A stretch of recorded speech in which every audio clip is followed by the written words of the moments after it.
Let me tell you a story all about how my life got flipped, turned upside down. I want to share with you a story here of God in my life and what He's done and how He's transformed me, especially over the last especially from what happened to me 5 years ago. But I'm just going to tell you a quick glimpse of my life story, and I want to follow up with this eventually on a teaching on how to have a relationship with God, how to start a relationship with God, with the Father who loves us deeply. And so my story, I guess, starts out from a young age. I've never actually doubted that God exists.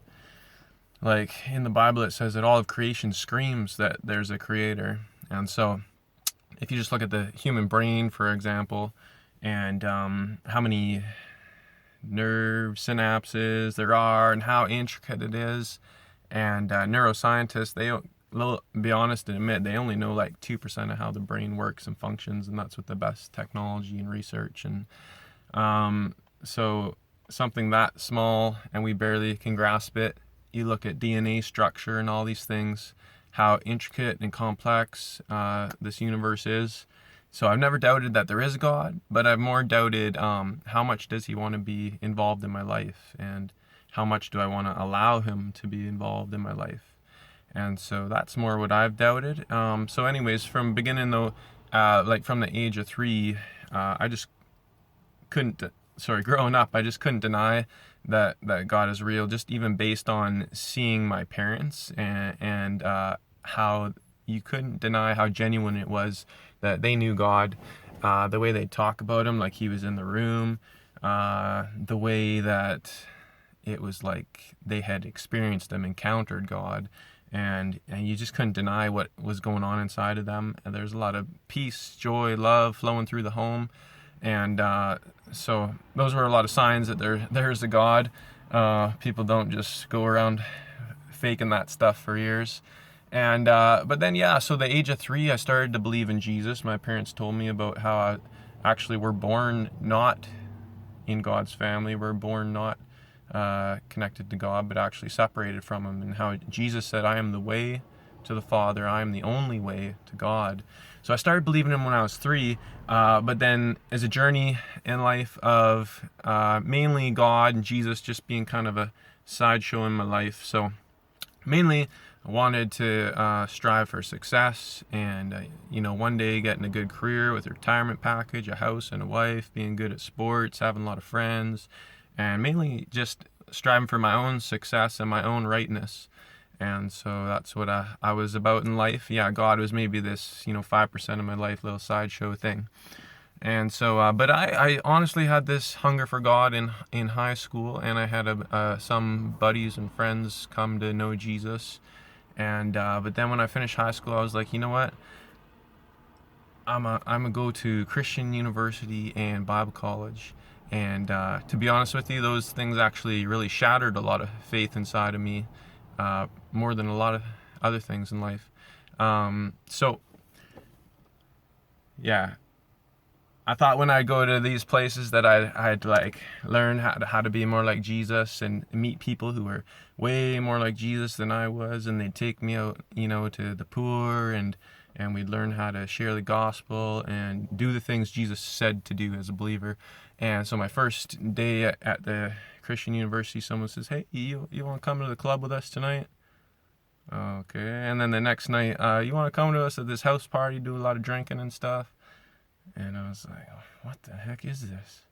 And so as time went on, and I just, to be honest with you, saw a lot of hypocrisy and phoniness in the Christian culture and world.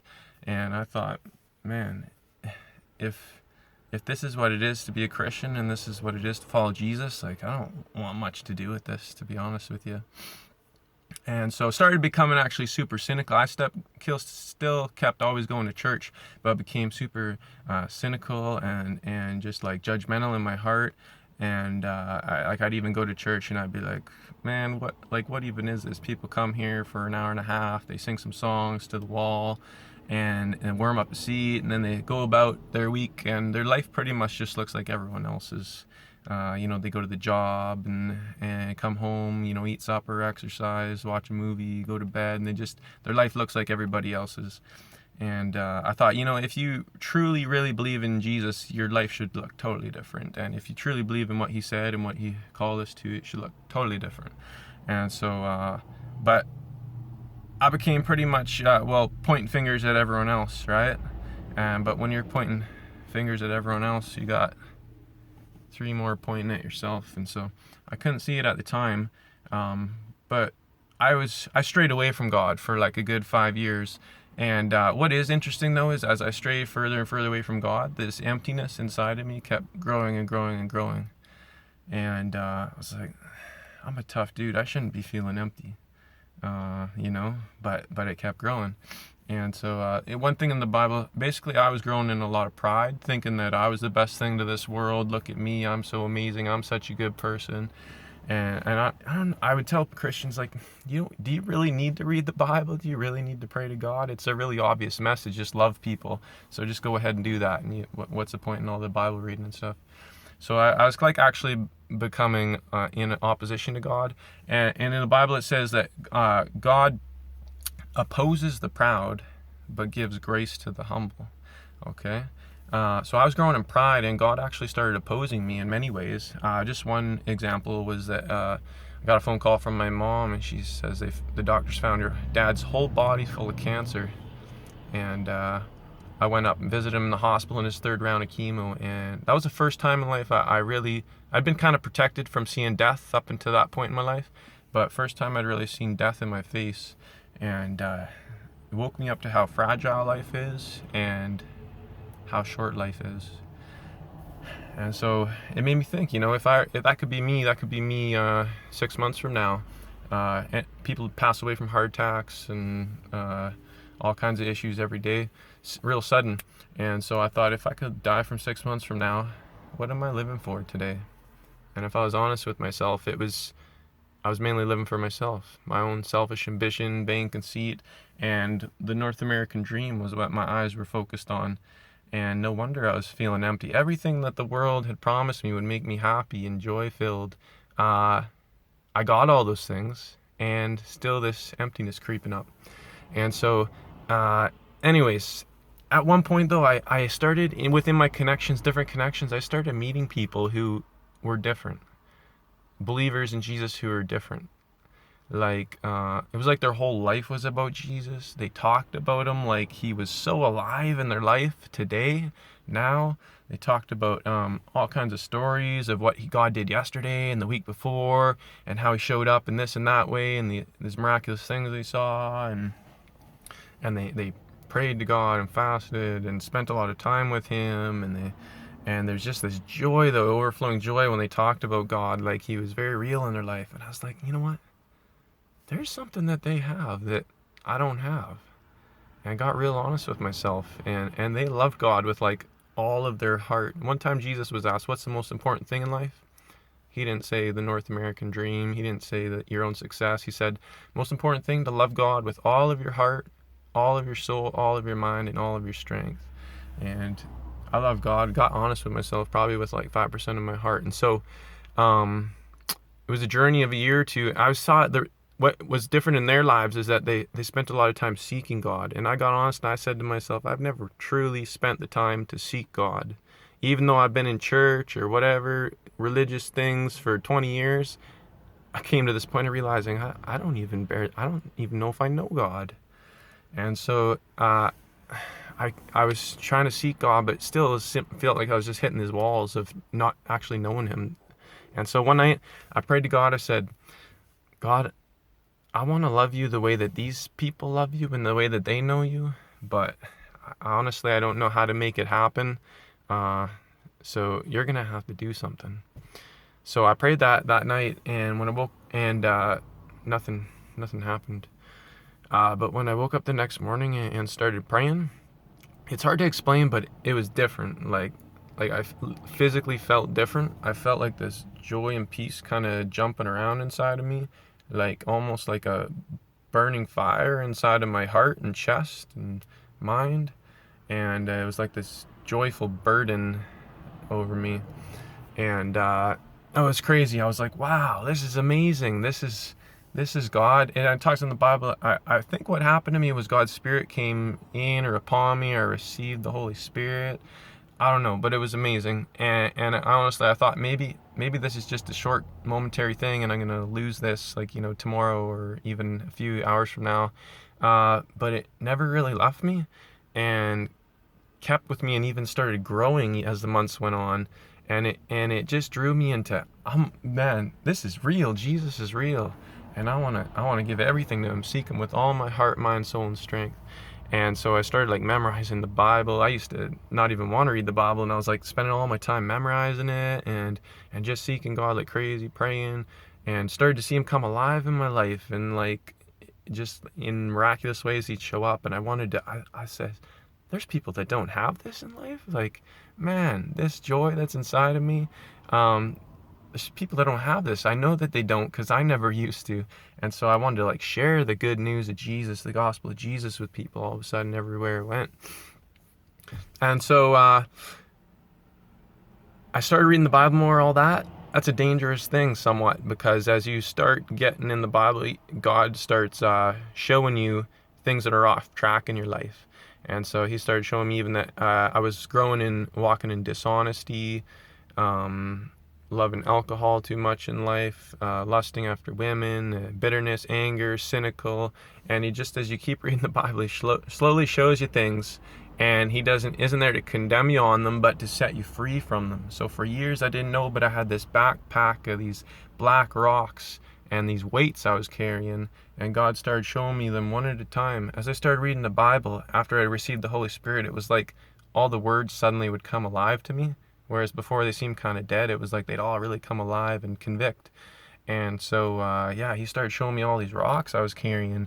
And before I used to kind of take one out and just kind of like playing with it and then put it back, say my cynical nature, just put that thing back. And because actually there was a part of me that enjoyed it before, but now I actually cared more about God's ways. And when he showed me this, I was like, I don't want this in my life. And you chuck those things instead of holding on to them. He shows you them and then sets you free, and you chuck those things and you feel this lightness. And so even something like dishonesty, like there was one year where I made a chunk of income and didn't claim it on my tax return, basically stealing from the government. And he showed me this, and then I was now stepping into repentance. Okay, so I was not only sorry to God about this thing when he showed me it, but actually all the money I stole, he says, give this away. And because every sin or thing that's not in God's will, there's in the polar opposite, there's actually something in his will he wants us to do. So instead of being dishonest and taking money, he turned me into a giver and given. And so with every sin I used to have, with maybe enjoying alcohol too much, now I enjoy the Spirit of God too much, because it's actually the same experience he gives me there. Now instead of lusting after women I'm not married to, now I wake up in the morning and I'm thanking God that he's keeping me alive, and that he meets every need inside of me for relationship and intimacy. And so everything that I used to do, God's replaced in his perfect will. And it's been a journey ever now over the last 5 years of growing in God. I suddenly felt like a baby spiritually, and realizing I didn't know God. And now it's been a growth over 5 years, and still not arrived. He's still saving me and setting me free from sins. He's still showing me sins, setting me free from. And so continuing in on this journey with God, and it's a amazing, exciting journey. But also my life is harder than it used to be. A lot of people share about God, and he's going to make your life perfectly wonderful and everything. And it's actually more difficult serving God. You face persecutions and trials and difficulties, because you suddenly have an enemy. You suddenly have Satan as an enemy when you serve God. So my life's become more difficult, but you have a joy through it all. A joy through it all. So I want to make another video about how to start a relationship with God, and why you need Jesus, and why you need to be saved, because the name Jesus means saved from sins. So You have to understand what is this sin thing, and why do I need to be saved, and why do I need Jesus, and how do I receive Jesus and step into that relationship. So be blessed. Hope that story made sense. There's a lot of people who are religious like I was who need to be saved. And Jesus, one time a really religious person came to Jesus, Nicodemus, and was kind of trying to give Jesus a nice compliment. And Jesus said, "No man can enter the kingdom of God unless he is born again, born of water and the Spirit." And then he went up to the religious people and he said, "You guys are whitewashed tombs." He says, "You put on a good image on the outside, but on the inside, you're full of greed and self-indulgence." And that was me, full of greed and self-indulgence, living a selfish life. And so he wants to set us free from that and to love God with all of our heart, mind, soul, and strength, and to love your neighbor as yourself. And God's radically changing people into the faith-filled, joy-filled, love-filled life. Be blessed.